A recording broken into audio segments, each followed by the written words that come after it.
words I use versus words I don't use when teaching you guys how to manifest a specific person. I come from a loving perspective. So I want to use words that make your specific person feel good. If you were to have these words used on you, it would make you feel good. So I pick words that I have seen people use, have personally used, have been used on me to teach you how to have that dream relationship you want, so that it is no longer hot and cold. It is no longer up and down. So words need to make them feel good. And we're going to get into like specific words and how it makes you feel in this video today. But I want you to understand, it is your journey.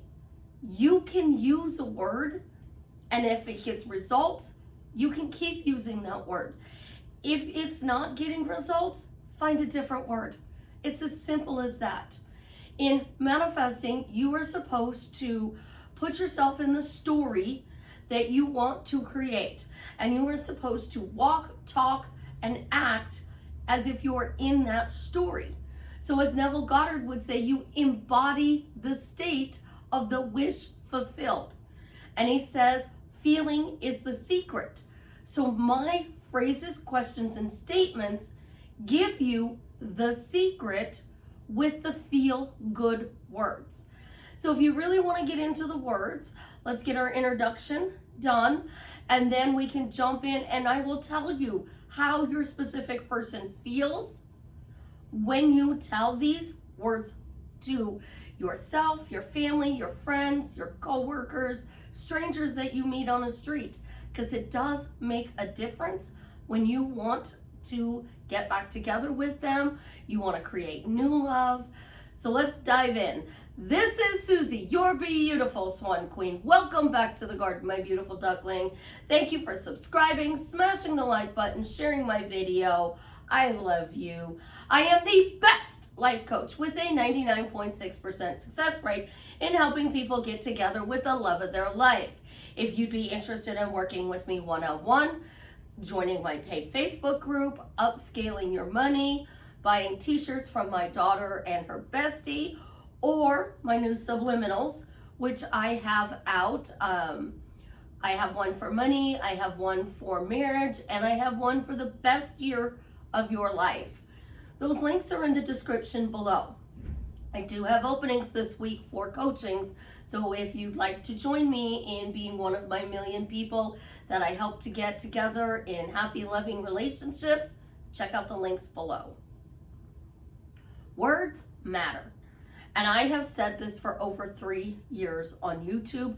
I have told my clients for the last 10 years. I have told my children their entire life. Words matter.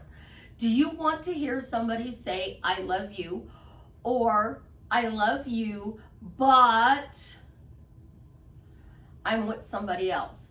I care about you and I wish you the best, but we don't want that. We don't want hot and cold.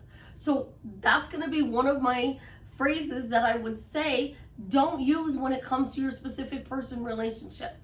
It is normal, absolutely 100% normal for you to have hot and cold in a relationship. You're going to disagree. The difference is if you disagree with your best friend, you can work through it. But if it is your specific person, it's a totally different story. What words do you use to describe your best friend? Sometimes you call them names. And sometimes you call them loving names. You are talking about the relationship with your best friend, 90% good. But when it comes to our specific person, we think we have to change the rules.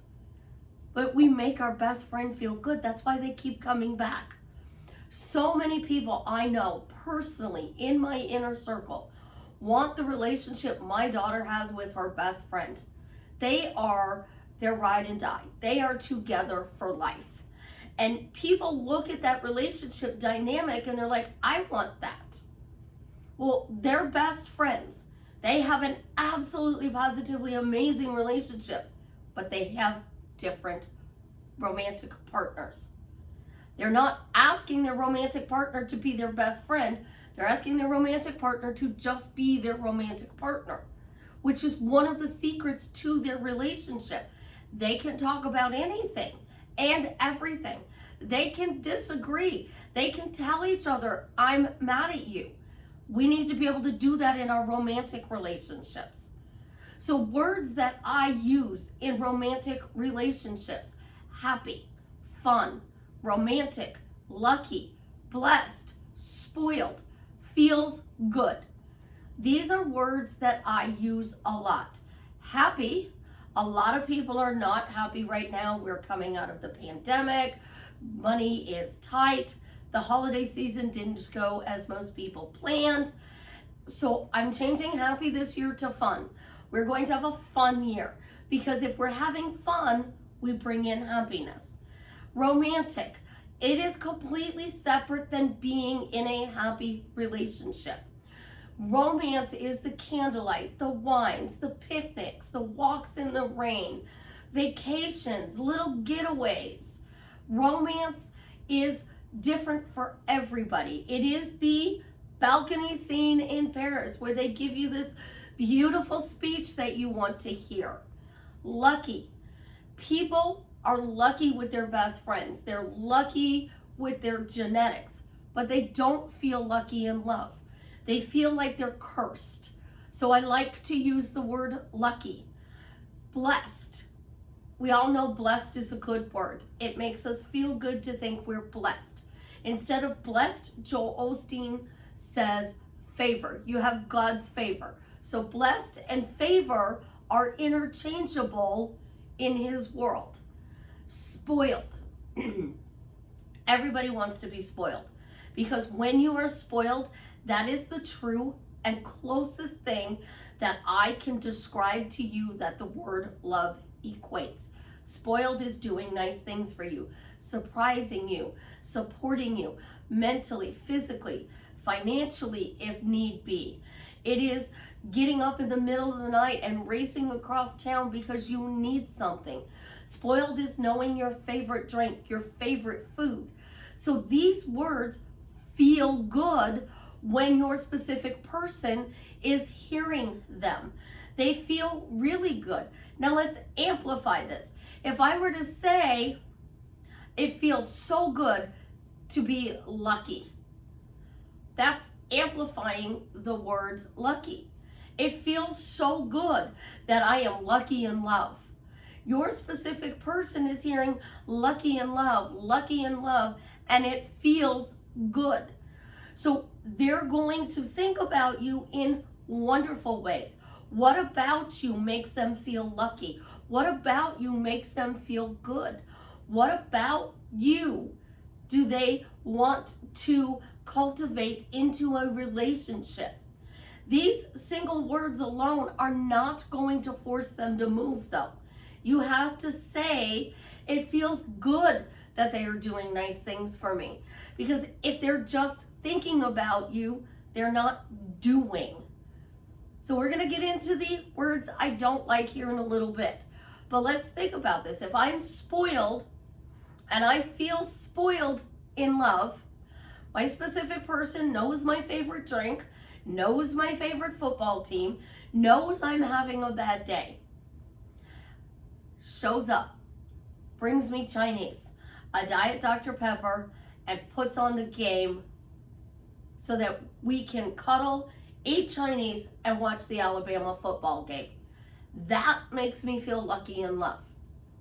So now I said, it feels so good, he does nice things for me, bam.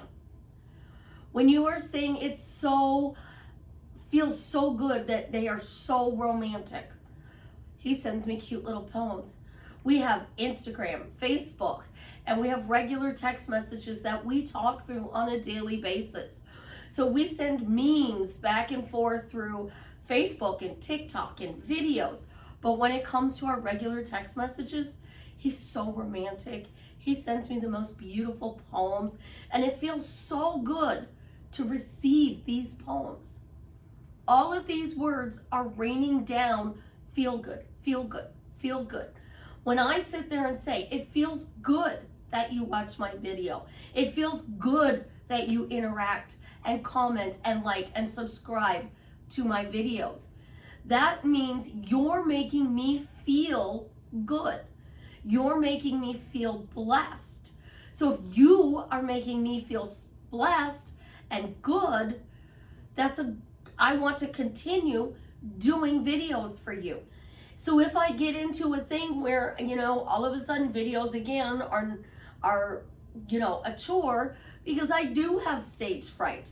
If I were to walk on a stage right now with all of my beautiful ducklings, I would be like, I'm going to have to talk myself up. I'm going to have to pump myself up to do something. But if I say it feels good to stand in front of you and give you advice, to inspire you to have the best relationship you could ever have, and not just with your specific person, with your friends, your family, your co-workers, the strangers on the street. In the Dukes of Hazzard's, Uncle Jesse said, a stranger was a friend you hadn't met yet. So if we are bringing this in, what are we doing?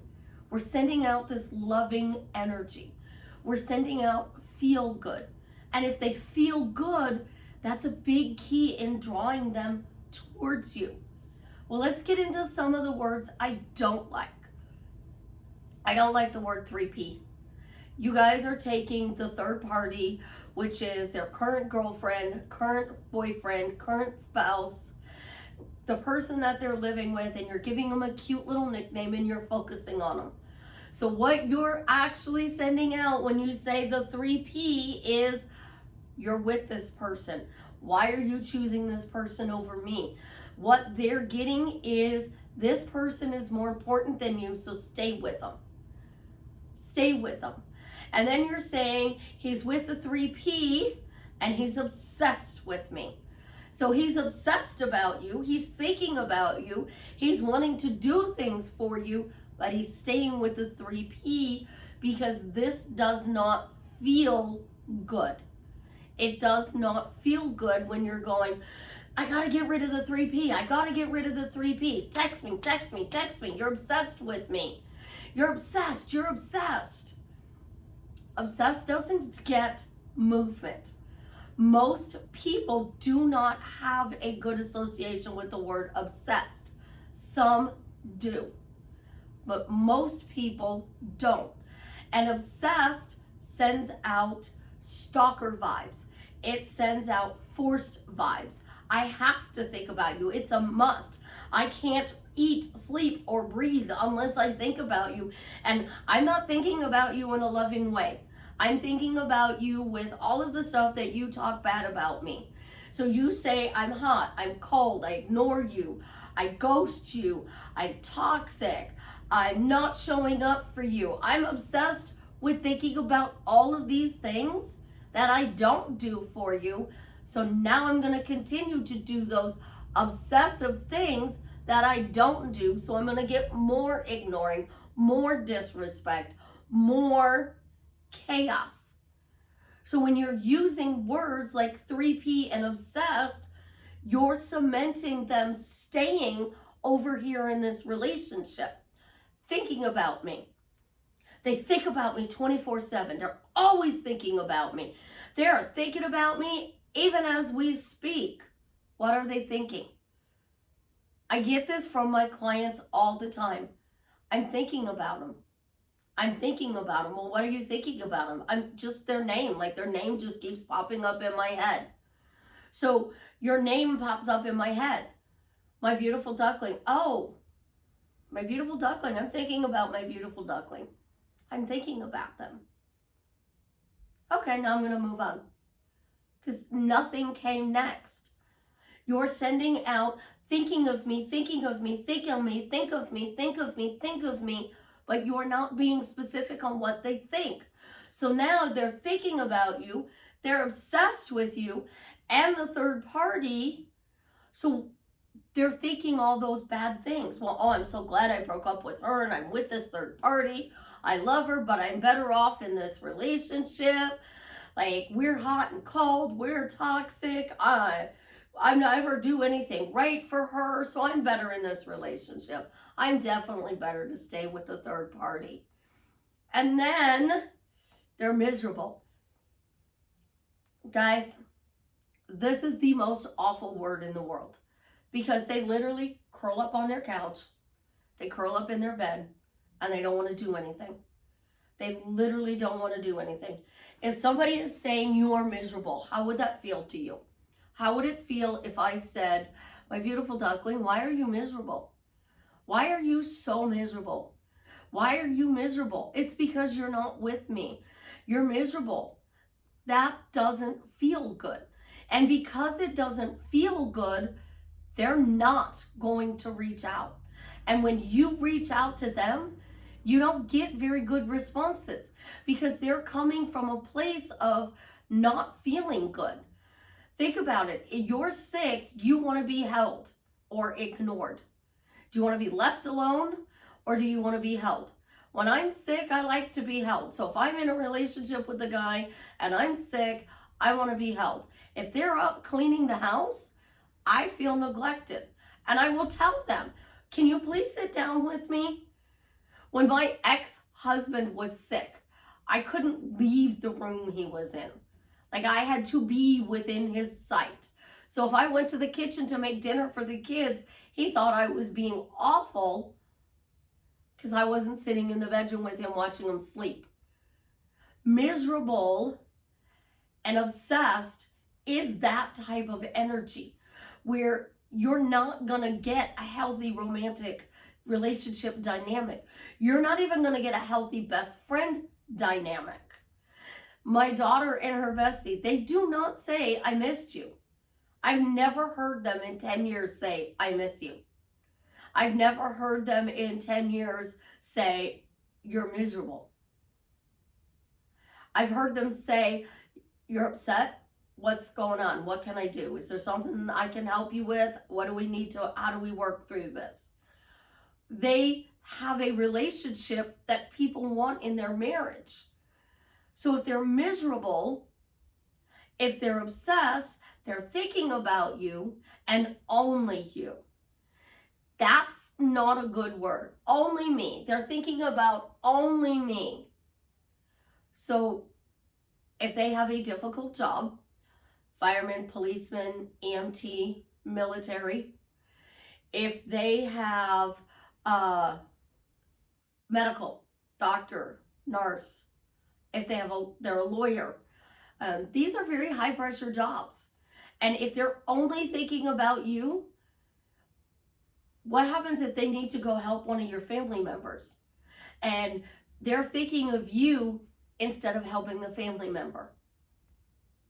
Your surgeon is operating on your mother and thinking about you while operating on your mother instead of doing their job. If they work in a factory, factories can be very dangerous. People get hurt. It's a big deal when they meet the safety requirements. It's a huge deal. So even in stores, I'm thinking about you and only you, and I'm working in retail, so I'm not paying attention to the customer. The customer reports me to my boss, and now I lose my job. Only me? Oh, this would be the perfect one for only me. They're thinking about me and only me. They love me and only me. You have kids with that specific person. Do you want them to love their children? Your children together. So if they're only in love with you, they're only thinking of you, they're not going to be a good parent. They're going to ignore that child, and you're going to now have children that are brought up in an unhealthy relationship dynamic because they're only allowed to think about you. They're only allowed to love you. So you want that baby with this person.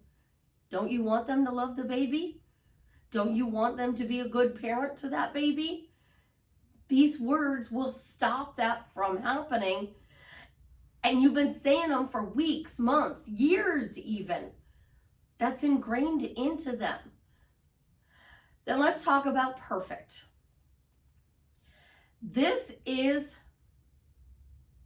my number one dislike word.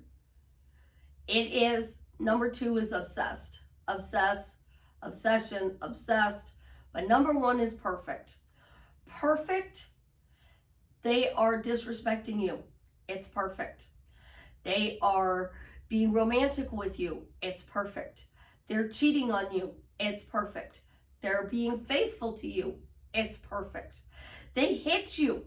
It's perfect. If they apologize, it's perfect.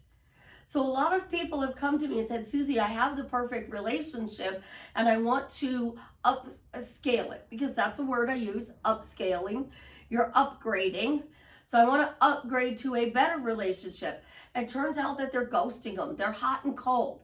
And I'm over here going, so they died, they came to life, they died, they came to life, they died, they came to life.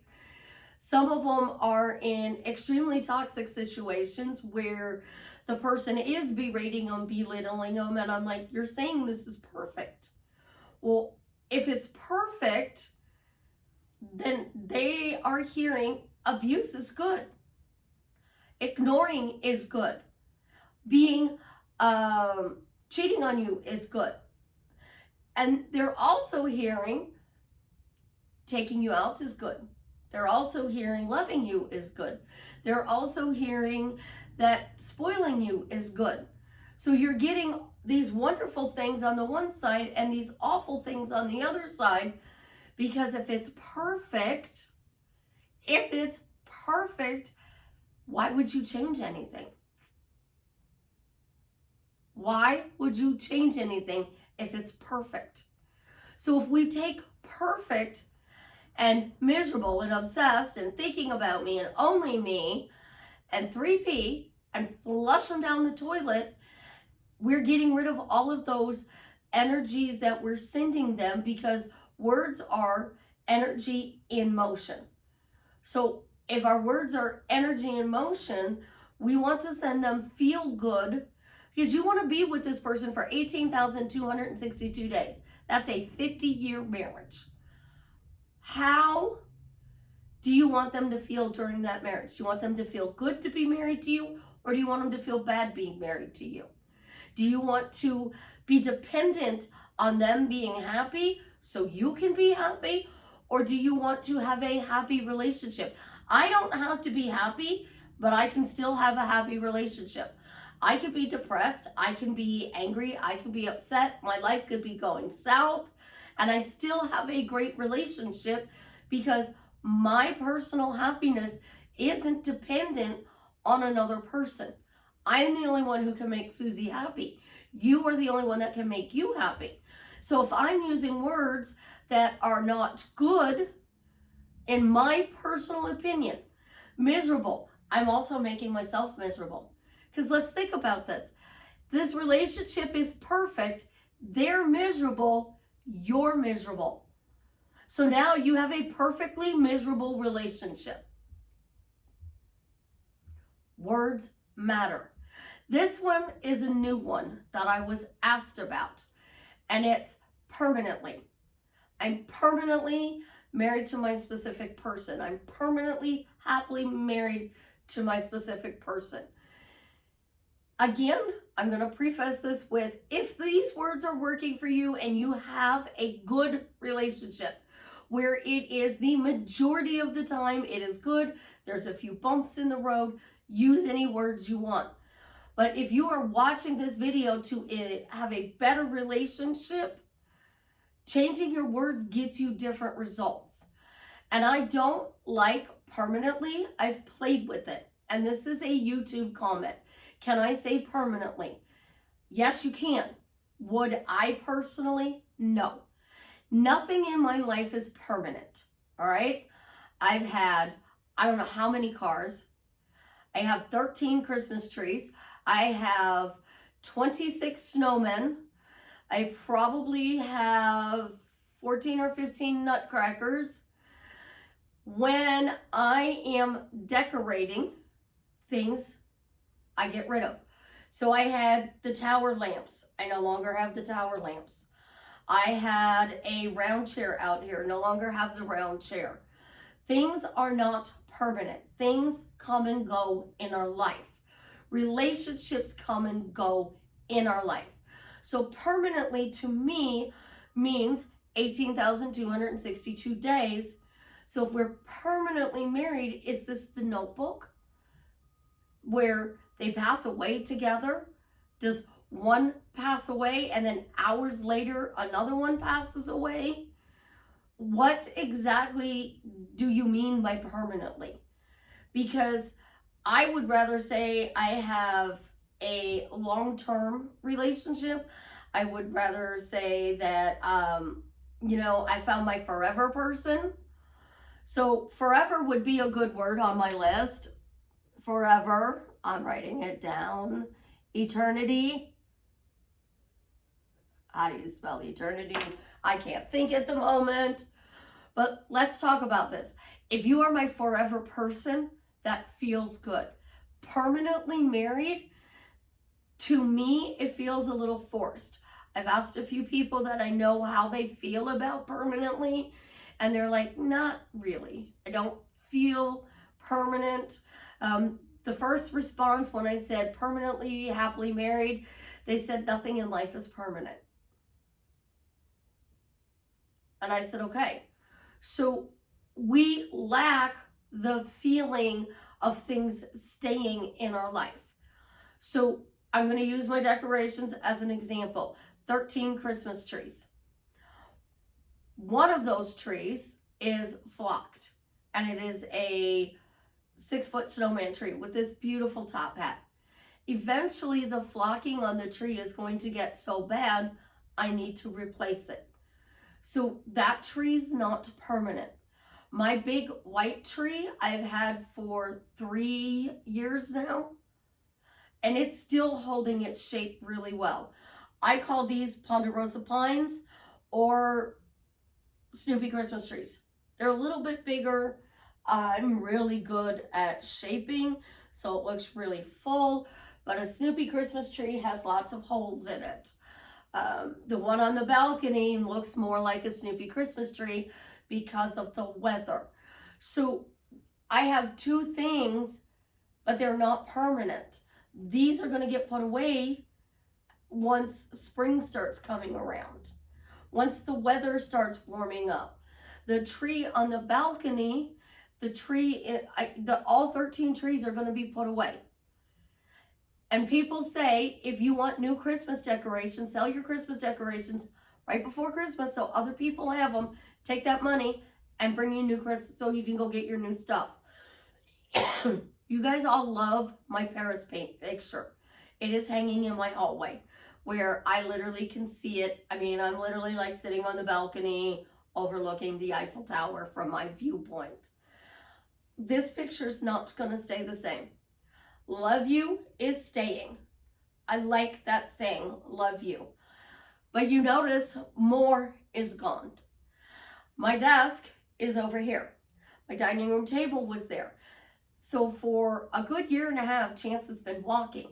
So I moved all of my electronics, my work stuff to my table, my dining room table, and then I replaced the table with the desk and made this my dining room an office area. And I keep looking at the word more. So one simple word explained in an easy way, which will help clarify a lot of these words. More. What do I need more of? So if I get bills in the mail, I need more bills. If I have to delay paying a bill, I need more time. If I eat and I'm still hungry, I need more food. If I'm not hungry and I know it's time to eat, I still need more food. I need more Christmas decorations. So I have 26 snowmen. I need more. I need more decorations for my house. So I'm already planning to replace the couch and the chair with a sectional. I miss my Batman couch, but I want to do it where the sectional goes this way and L's by my patio door. So it leaves this area open for Chance and Ophelia to have room to play. So more, I need more money. I need more health. I need more people in my life. I need to watch more TikTok videos. I need to watch more Netflix. I need to drink more water. I need to drink more pop. I need to drink more adult beverages. I need more time. So if I'm talking to you, I need more time to explain things to you. If I am angry with you, I need more time to be angry. If I'm happy with you, I need more time to be happy with you. So words are so powerful. But what you really want is more success, more wins, more fun, more joy. So instead of writing this on the canvas, I got rid of the canvas, literally took it to the dumpster, threw it out, and I put always successful. Now let's talk about always successful. If you're always successful and people are miserable, that's not a good thing. If you're always successful and they are only thinking about you and you're not getting movement, it's not a good thing. But if you're always successful and you are having fun, always successful and you have romance, always successful, you feel lucky in love, always successful, you feel blessed, always successful, you feel spoiled. Every word has a positive meaning and a negative meaning to it. What I teach is to have a feel good meaning, because Neville says feeling is the secret. So I want you, since this is the second day of the new year, I want you to pick a word. Now, my words are two: successful and fun. So if I'm having fun and I am successful, then I'm enjoying my journey, which leads me to being happy independently. So I'm not dependent on any physical person outside of me to create my happiness. Doesn't mean I don't want them in my life, but I am happy. So we're going to do this. Fun and success. You want success in your relationship. Things aren't going the way you want. Try something different. Ask them why this relationship is fun. Why do they feel lucky to be with you? Why do they feel spoiled by you? Why are you in this relationship? Most people are like, you're miserable. You're not having fun. Instead, take that question you want and turn it around to feel good. So amplify your questions. Why are we having fun? Why does it feel so good that we have fun together? Because you're going through their memories, and now they're coming up with all the memories where you had fun, where you laughed, you joked, you cuddled together and watched a movie. Now, lucky to be loved. Why do you feel so good? Why does it feel so good that you are lucky to be loved by me? Because you cuddle with them. You check on them. You do nice things for them. All of those things are going to come up. So when you are using your words to empower your relationship, make sure that it feels good and test it on yourself. Stand in front of a mirror. Now I have my big TV screen here, and I'm looking in my mirror and I say, I'm permanently married to, doesn't feel good in my body. It kind of gives me, Why does it feel so good to be in this amazing, fun, romantic, loving relationship? Notice the difference. How does that feel? Write it out on a piece of paper. So take a piece of paper if you're not sure with the words and write, I am permanently in a relationship with so-and-so. And then write, it feels so incredibly good that I'm having a happy, fun, loving relationship with. Notice the difference. How does it make you feel? If some of my potty words, because again, these are my potty words, these are why I don't use them, don't resonate with you, that's okay. You can use the words that work for you. As your coach, as your mentor, as the person who is inspiring you to have an amazing relationship, your words matter. They truly do. And I teach you to amplify your words. Amplify them. And when you do that, it makes them feel good. And then the last little bit, how do you reel them in? I know this is a longer video, guys, but I think it's really important that you understand words matter. So the last important bit, you are saying words like happy, fun, romantic, lucky, blessed, spoiled, forever, eternity, it feels good, and you're not seeing movement. Start asking to see for movement. Why are they moving towards me? Show me they are moving towards me. Show me what I'm doing is working to bring me this relationship. Most people will sit there and go, happily married, happily married, happily married, no movement. Happily married, happily married, happily married, happily married, happily married, happily married, happily married. I'm still blocked. The words that you are saying about being blocked, no movement, are stopping them from showing up. They want to show up, but they can't because you're saying blocked. So blocked is on my poo-poo list. So blocked, ignoring me, ghosting me, toxic. They're words that are pushing them away. And negative energy words have a more powerful feeling than positive, happy words that make you feel good. If you say a negative phrase out loud once, it's the equivalent of saying it over 70 times. If you say a positive phrase out loud once, it's only 10. So you have to say it 7 times just to be the one phrase said out loud in a negative. And then if you said this negative phrase out loud 10 times, look how many times you have to say it. It takes 21 days to start rerouting all of your thoughts. It takes 21 days to get you to focus and change your perspective. I'm not going to say rewire, you're changing your perspective. So your perspective is, I'm doing all the tips, the techniques, and the tools. You need to change it to, why am I seeing movement? Why is this working? Why am I doing everything right and they're showing up better than I imagined? It is the person who says, I worked on me, my person showed up better than I imagined. They're saying, I'm doing me, and they're telling you, oh, how are you and your SP? Oh, I'm working on me and he's showing up better than I imagined. Think about it. How are you going to introduce your person? Oh, this is my specific person who blocked me? No. So we don't want to use those words.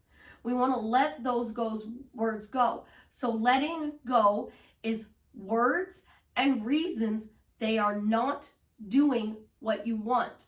Change your perspective, look in a different direction, and keep persisting. And if something comes up, you don't want to be like this, because this is what you're doing.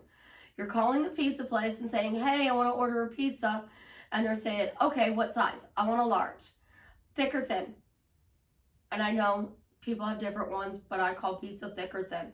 I want a thin crust. Or what would you like on it? I want sausage and onions. Make sure it's Italian sausage and onions. Okay. Pick up or delivery. Oh, can you deliver it? Give them your address. They tell you how much it's going to be and how long it's going to be. And then 3 minutes later, you call them back and you go, hey, this is Susie. I want a thick pizza instead. They're like, okay, we can do that. We haven't cooked it yet. So you change it to a thick pizza. A minute later, you call them back and you're like, hey, can we change that to half Italian sausage and onion and the other half pepperoni because I got company? Okay, we can do that. Do you still want it thick? Yeah. Then you call them back a minute later and you say, you know what? Make that one thick pepperoni and a small, and still do the large Italian sausage and onions. And they're going to be like, okay, we're going to give you 15 minutes and we're going to call you and still see if this is what your order is. So now you've just spent 20, 25 minutes to get a pizza order in. And you're confusing the pizza person to make the pizza, so they don't want to make your pizza. So you are sending these things out. Blessed, spoiled, lucky, happy, fun, romantic. They're ghosting me. Now they don't show up. So to reel them in, why are they communicating with you in a fun, loving way? Why do you have consistent, ongoing communication in a fun, loving, respectful way? You've got to reel them in. It's not text me, text me, text me, text me, text me, text me, text me. It's not you must take me out on a date. You must take me out on a date. It is literally using your words. They feel so lucky to be in a relationship with me that they're always showing up better than I imagine. Notice I use the word showing up. You have to use words like they're showing up. They are presence in my life. You have to stop using words like ghosting, blocked, hot and cold, ignored, because that's what you're doing. There is somebody that I have in radio silence, and I've had this person in radio silence for years. I keep that person in radio silence because I don't want to talk to them. They did not make me feel respected. I don't want to fix it, so they're in radio silence. And radio silence means there's no chatter. It is a police term that Dad used to use when he would say we're going radio silent because they were doing something and they didn't want people to be able to hear what was going on next. So they went radio silent. So if I'm telling you we're in radio silence, we're in radio silence, we're in radio silence, I don't want to talk to you. And there is nothing that's going to stop me from coming in. And these words, 3P, only me, thinking about me, obsessed, miserable, perfect, permanent, blocked, ghosted, hot and cold, toxic, narcissists are putting them in radio silence where they don't want to reach out for you. So start saying they're reaching out to me. They're calling me and telling me what I want, telling me things that are better than I imagine. They're calling me saying they love me and they want to date me. It feels so good that I'm getting texts and phone calls from the love of my life telling me he wants a relationship. That's how you reel them in. Throw in those feel-good words. Make them feel, because your words are raining on them. And people who say their thoughts in their head, they say, my thoughts create. So if your thoughts create, say them in your head. If you script, write it out.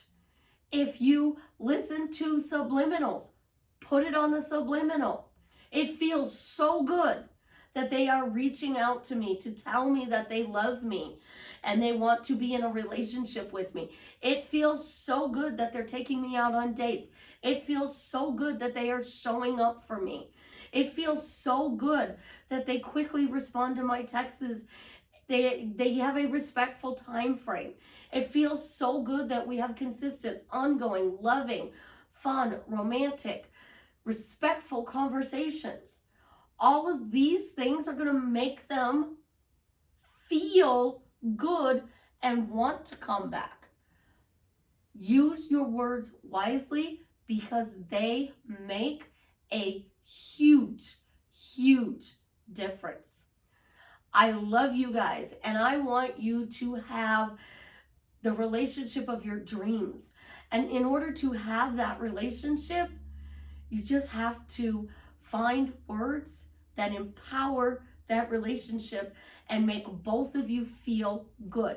People don't stay in relationships when they're miserable unless they feel trapped.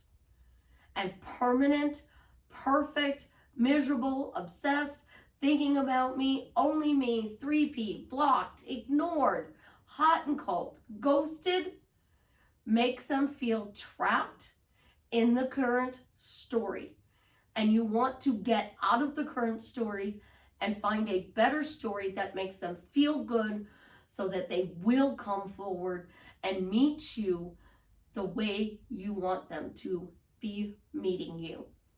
I love you. You have an absolutely positively amazing day. And as always, leave me a comment and let me know how I am drastically changing your life for the better.